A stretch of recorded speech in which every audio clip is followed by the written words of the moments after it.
Hello friends, welcome back to my YouTube channel. आज हम लोग पढ़ेंगे इतिहास लेखन की प्राचीन भारतीय परंपरा। इतिहास लेखन की प्राचीन भारतीय परंपरा।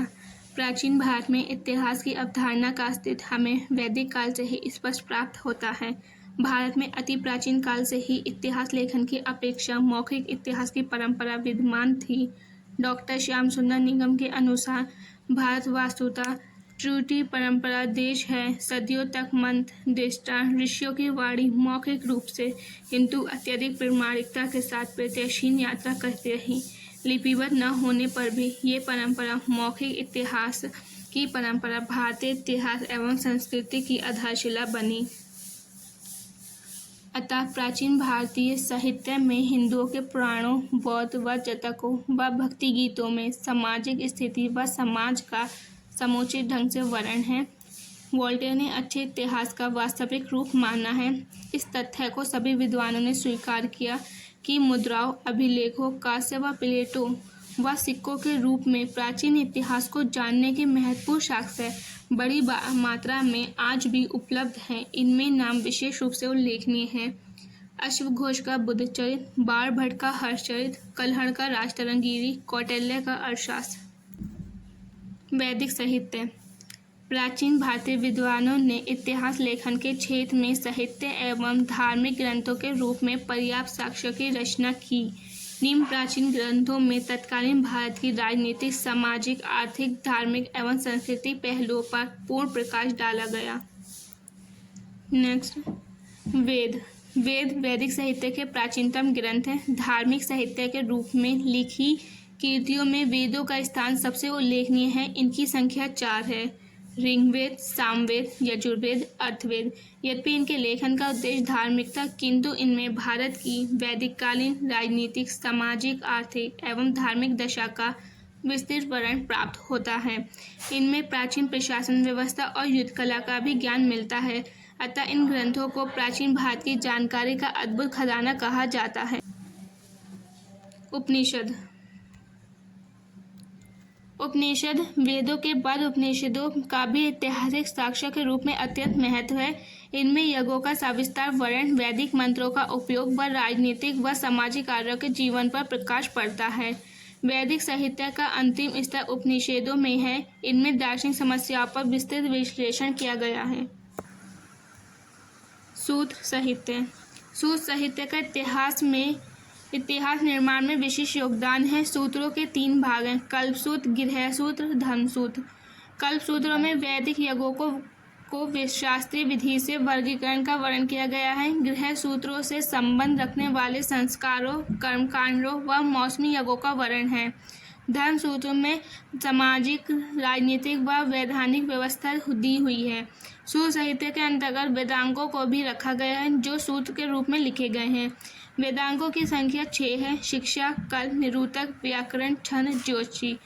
इन्हीं ग्रंथों में सबसे पहले विशिष्ट विधवाओं एवं शास्त्रों का इतिहास लिखा गया है। रामायण महाकाव्य।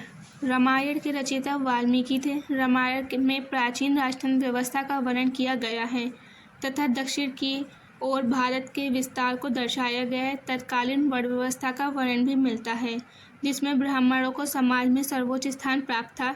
पिता को परिवार का मुखिया स्वीकार किया गया। यद्यपि समाज में बहुपत्नी प्रथा का प्रचलन था, किंतु लोगों में सादा व आध्यात्मिक जीवन व्यतीत करने की आशा थी। स्त्रियों की स्थिति अच्छी थी। महाभारत। महाभारत के रचयिता व्यास जी थे। इनमें भी वर्णन मिलता है कि इस समय तक संस्कार का स्वरूप राजतंत्रात्मक था। राजा अत्यधिक शक्ति संपन्न हो गए थे। इनमें उत्तर वैदिक काल की विभिन्न स्थितियों का वर्णन मिलता है। वैदिक काल की तुलना में उत्तर वैदिक काल में स्त्रियों की दशा के पतन, जाति प्रथा के बंधन जटिल होते जा रहे थे। राजा किसी प्रकार से जनता के प्रति उत्तरदायी नहीं थे। इस समय तक समाज में बहुपति प्रथा के कारण नैतिक मूल्यों का पतन होने लगा था। पुराण साहित्य। पुराणों में भारतीय इतिहास के आदिम युग से लेकर गुप्त काल तक की विषय सामग्री मिलती है। पुराणों की संख्या 18 बताई जाती है। 12 पुराणों में की संख्या इस प्रकार बताई गई है। बृहपुराण, पद्म, विष्णु, भगवत, भरत, अग्नि, भविष्य, लिंग, वमन, कर्म, गरुण, वायु पुराण आदि। इनमें भारत के प्राचीन राजवंशों का विस्तृत वर्णन दिया गया है। इनमें से विष्णु, वायु, भगवत पुराण को इतिहास की दृष्टि से महत्वपूर्ण स्वीकार किया गया है। बौद्ध साहित्य भी प्राचीन भारत में इतिहास लेखन की परंपरा की जानकारी का महत्वपूर्ण साक्ष्य स्वीकारा जाता है।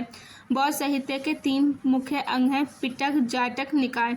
इनमें प्राचीन स्थल जाटकों का है। इनमें भगवान बुद्ध के पुनर्जन्म की कथाएं हैं।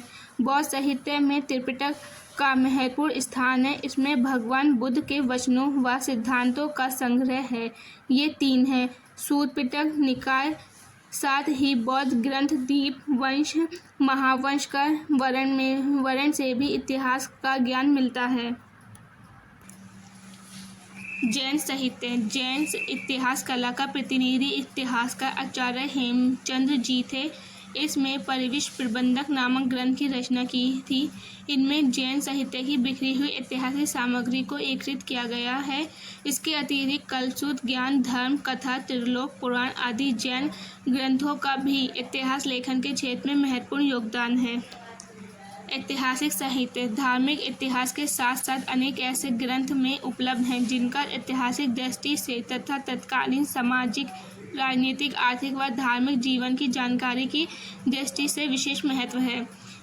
इस ग्रंथ में कौटिल्य की अर्थशास्त्र का अत्यधिक महत्व है। राजनीति, कूटनीति एवं शासन तंत्र के क्षेत्र में अर्थशास्त्र को एक उत्कृष्ट रचना माना जाता है। इसके अतिरिक्त विशाख दत्त का मुद्राक्षस, पतंजलि का महाभाष्य, बाणभट्ट का हर्षचरित, हर्षवर्धन का रत्नावली, कल्हण का राजतरंगिणी, बिल्हड़ का विक्रमादित्य चरित्र। अतः ये ग्रंथ प्राचीन इतिहास जानने के महत्वपूर्ण साक्ष्य हैं। इनके द्वारा हमें तत्कालीन इतिहास लेखन में सहयोग प्राप्त होता है। अगर आपको हमारी वीडियो अच्छी लगी तो लाइक कीजिए, सब्सक्राइब कीजिए और शेयर करना मत भूलिए। अगले वीडियो में हम एक नए टॉपिक के साथ मिलेंगे। Thank you.